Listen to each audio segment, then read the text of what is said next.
O endividamento público é hoje uma das maiores preocupações das cidades brasileiras. Quando um município compromete uma grande parte da sua arrecadação, não consegue honrar os seus compromissos e esse desequilíbrio financeiro traz graves consequências para a população.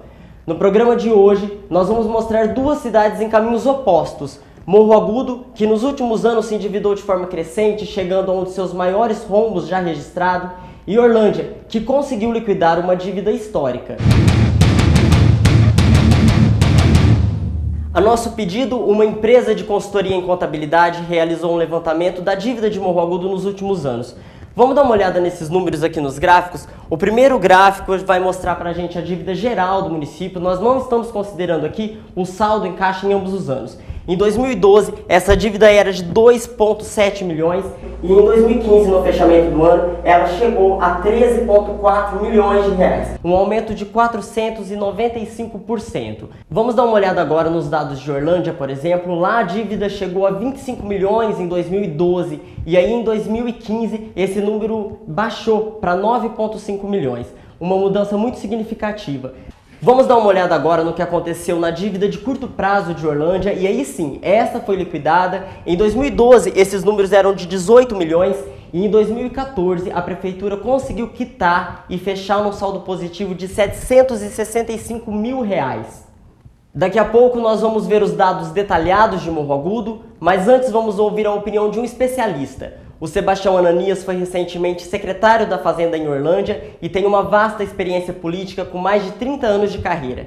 Ele é advogado, foi bancário, presidente da AFISP e também secretário de Finanças em Franca.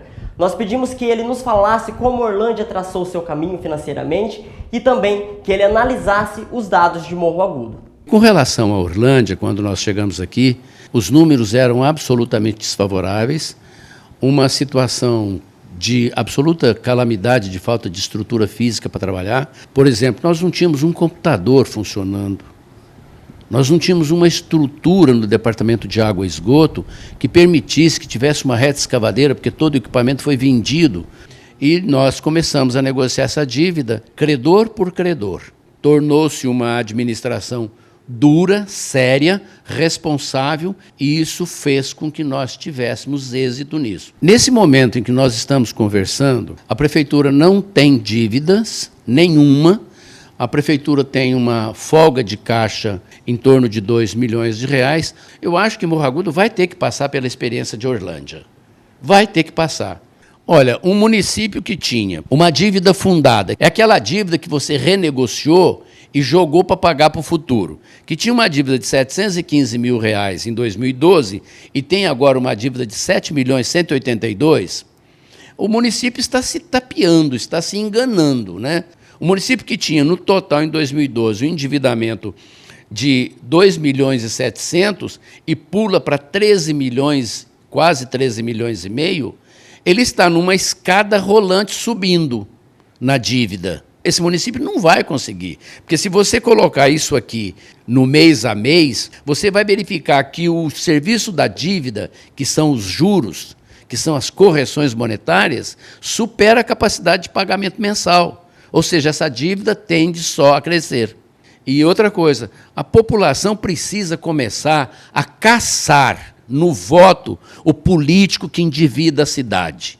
Esse cidadão não tem o direito mais, na minha opinião, não tem o direito moral de pleitear um cargo público, porque ele não é bom, ele é nefasto para o serviço público, porque ele quebra a capacidade da prefeitura de atendimentos básicos. Vamos dar uma olhada agora nos dados detalhados da dívida de Morro Agudo. Este primeiro gráfico aqui mostra a dívida de curto prazo, que são aquelas que precisam ser pagas com maior urgência. Em 2012 esse valor era de 1,9 milhões de reais e em 2015 fechou com 6,2 milhões, um aumento de 312%. Agora, a dívida de longo prazo, que são aquelas que já estão parceladas e serão pagas pelo município ao longo dos anos. Essa sim teve um aumento bastante significativo. Em 2012 era de 715 mil e em 2015 fechou com 7,2 milhões de reais, um aumento de 1.005%. O presidente da Comissão de Finanças da Câmara de Morro Agudo, Elvis Júnior Marques, conduziu a última reunião sobre as finanças do município. Em conversa com o nosso repórter Alex Martins, ele listou alguns que podem ser os maiores gastos da Prefeitura de Morro Agudo e que levaram para esse endividamento. O apresentado para nós foi que a firma que pega lixo está atrasada, cerca de R$1 milhão. Tem essa seleta que precisou dispensar muitos desses pessoal. Temos aquela antiga Jaque, né, que é a Transoper, que não conseguiu receber também. Eu tenho nomes que recebia pelo oeste do hospital e recebia pela prefeitura 2 salários, que esse dinheiro ninguém sabe onde foi parar, aqueles 8 milhões, né? Mas a gente vai descobrir. A atual administração, assim que assumiu, a primeira coisa que fez foi dobrar em 100% o salário de todo o seu secretariado. Deu praticamente 1 ano de salário, deu cerca de 2 milhões, 3 milhões. A má gestão do gestor público está prejudicando muito. A cidade, todo mundo está vendo a cidade toda esburacada, farmacinha, não tem remédio mais. Uma prefeitura em desequilíbrio financeiro atinge diretamente na qualidade dos serviços públicos, como os atendimentos básicos de saúde e educação, por exemplo. Sem dinheiro, a prefeitura deixa de pagar e, sem receber, as empresas deixam de fornecer. É aí que a população começa a sentir as dificuldades, coisas que já vêm acontecendo em Morro Agudo. Para o nosso especialista entrevistado, é preciso que a cidade passe por um momento de reflexão e mudanças firmes para conter esse endividamento.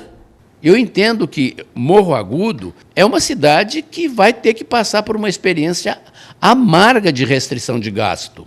Não tem como nós fizemos aqui, em Morro Agudo terá que ser feito. Corta-se toda a despesa dispensável. Fica-se na despesa de custeio restrito. Diante desse quadro, que não adianta você enganar o povo fazendo festa. Fale franco com o povo. Não tem dinheiro. Gostaria de agradecer aqui aos nossos entrevistados, ao Sebastião Ananias e também ao vereador Elvis Marques. E você, nosso leitor, participe deixando seu comentário na nossa página. E quem ainda não curtiu a página do 61, aproveita para curtir agora e receber todas as notícias em primeira mão.